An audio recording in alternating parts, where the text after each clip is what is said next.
Hello everyone. In this video we are going to discuss about external features of the cerebrum. Now you know it is situated within the brain box, so when we remove the vault, when we cut it open and then we will remove the meninges, then what we will get is the cerebrum in the form of two cerebral hemispheres. This you can see. This has been put inside the dry skull just to give you an orientation about how it is lying inside and how snugly it is fitted inside. So in the center you will get a longitudinal median fissure, and that divides the entire cerebrum into two equal right and left cerebral hemispheres. Now let me just take it out and we will discuss the external features. So these two are the cerebral hemispheres. Just see from behind and above and from in front, you can separate them. See this, but in the center they are connected with each other. See this from above, and it is just because there are fibers which are crossing the midline and they are connecting the identical areas of one cerebral hemisphere to other cerebral hemisphere. These fibers are termed as commissural fibers, and the largest bundle of commissural fiber is the corpus callosum. So this is what you see is the corpus callosum, which is connecting both the cerebral hemispheres from midline. So this is how it looks like, individual cerebral hemisphere. See this, and unlike spinal cord, what we have got in spinal cord is the outer white matter and inner grey matter. The grey matter of spinal cord looks like alphabet H or butterfly shape, but just opposite to that, the cerebrum is having three layers. Outer cerebral cortex, which is made up of grey matter. Then in the center we will get white matter, that is termed as white core of cerebrum, and still embedded within this white core is the grey matter, that is termed as basal nuclei.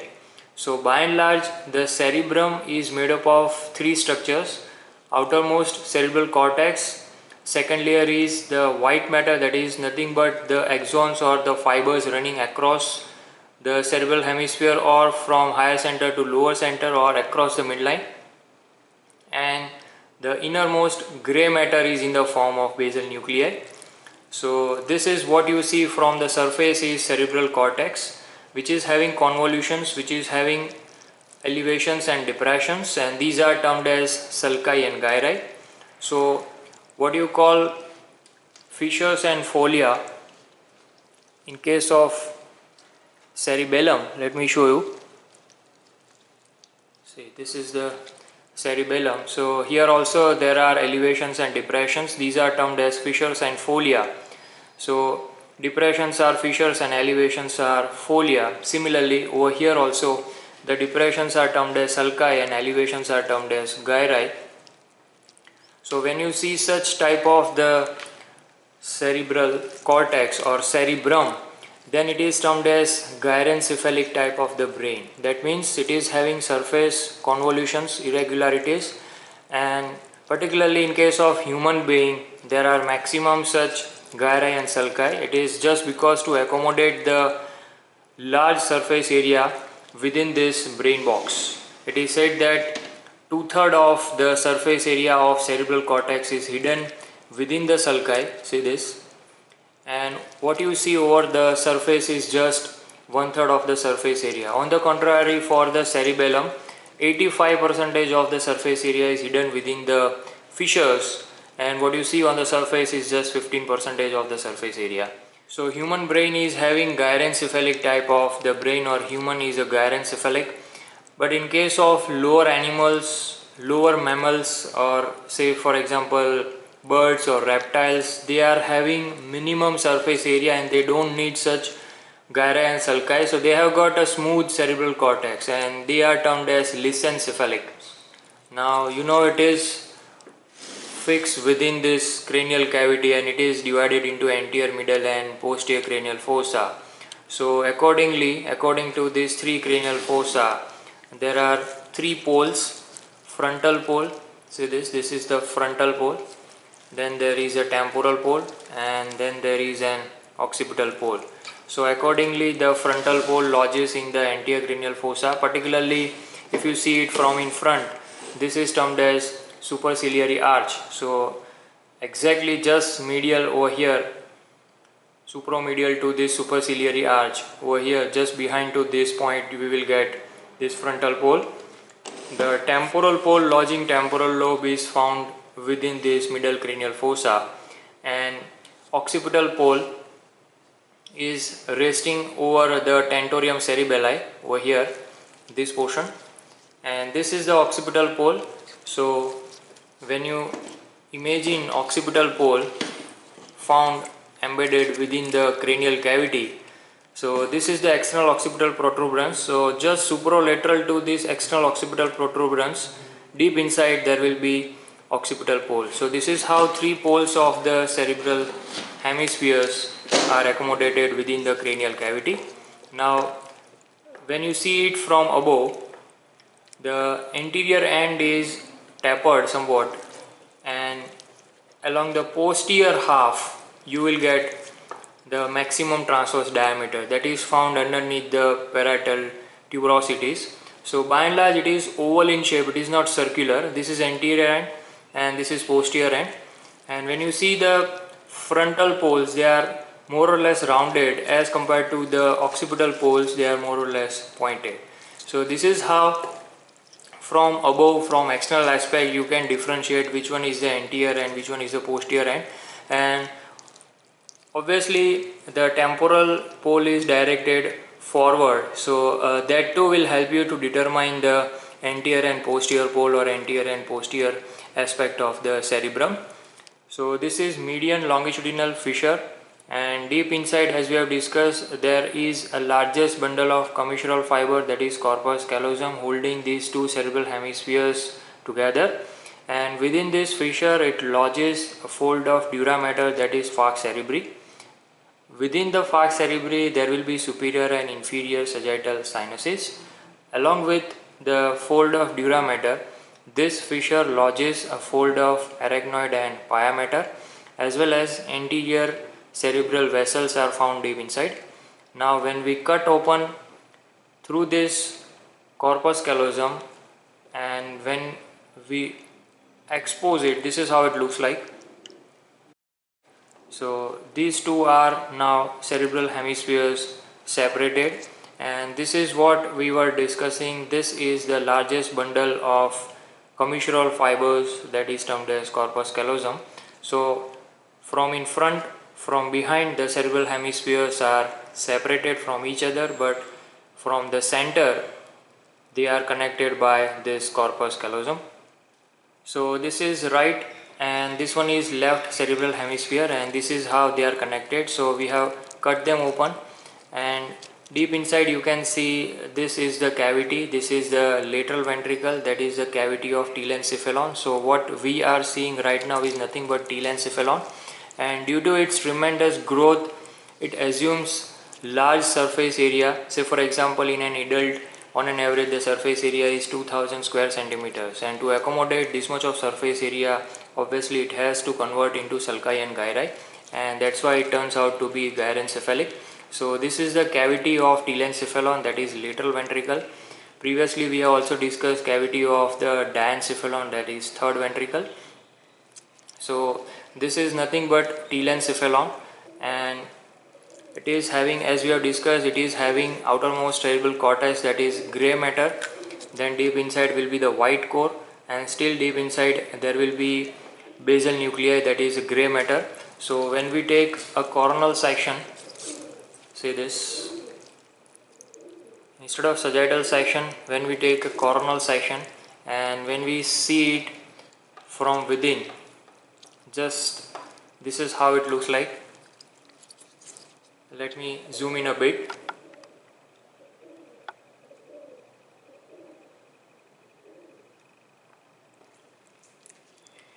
So this is how it looks like. So outermost is the gray matter, this is in the form of cerebral cortex.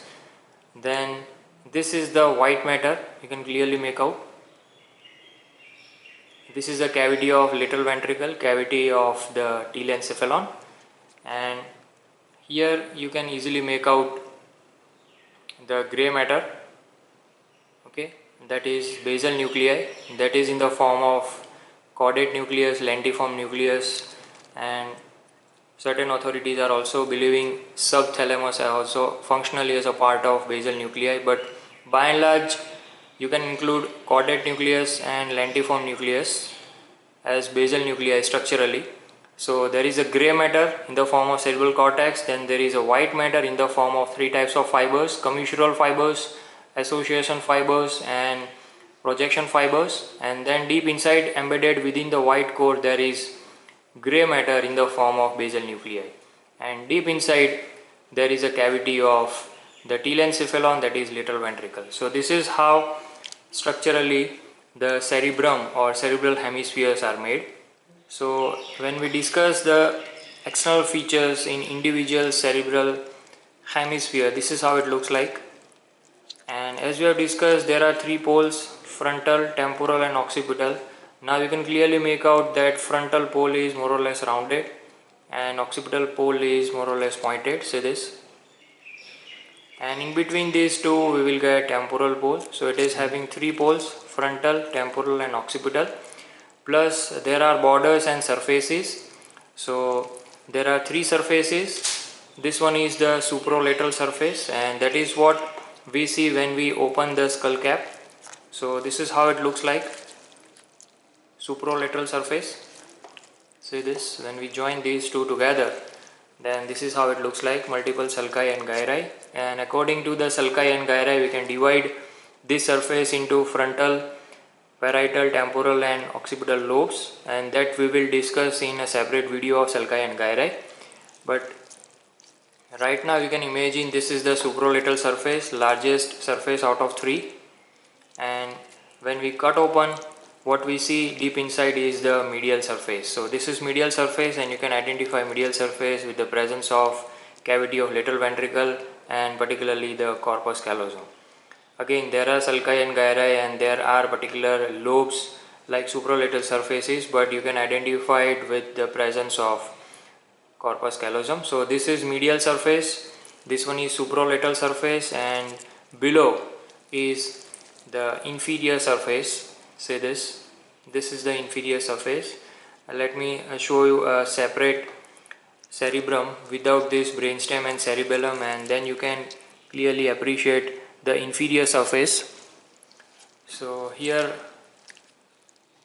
this is the inferior surface. Again, there are sulci and gyri, and there is a presence of a sulcus. This is termed as stem of lateral sulcus.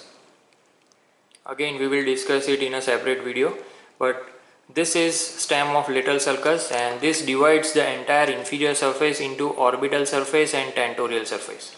Okay, so inferior surface is divided into two subcategories: orbital surface and tentorial surface. Now this posterior half of this tentorial surface rests on the tentorium cerebelli. This is the temporal pole, so obviously it rests in the middle cranial fossa, and this portion or frontal surface will rest within the anterior cranial fossa.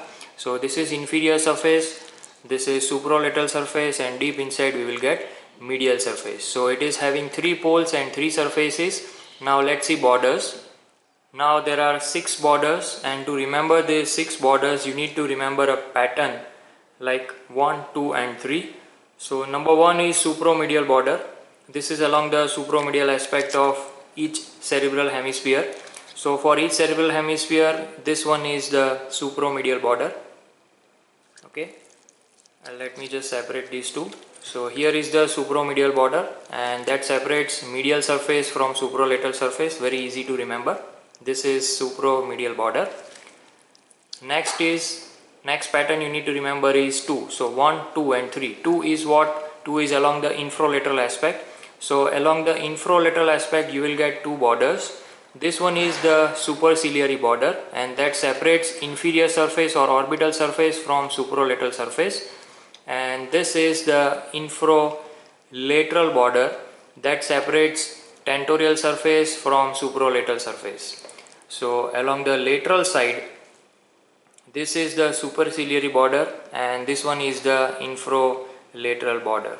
So one is supromedial border, two are superciliary border and infrolateral border, and below you need to remember three, that is along the infromedial aspect there are three borders.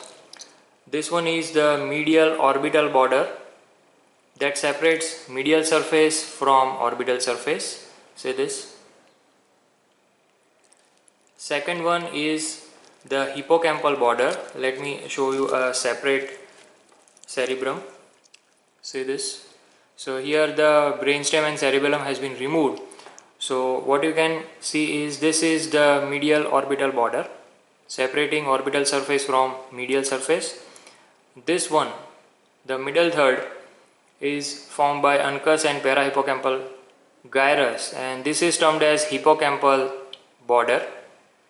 Obviously it is separating this tentorial surface from medial surface. So this is hippocampal border, and posterior one third. So basically we can divide into anterior, middle and posterior third. So posterior third, say this one, it is medial occipital border, and that separates this remaining tentorial surface from the medial surface.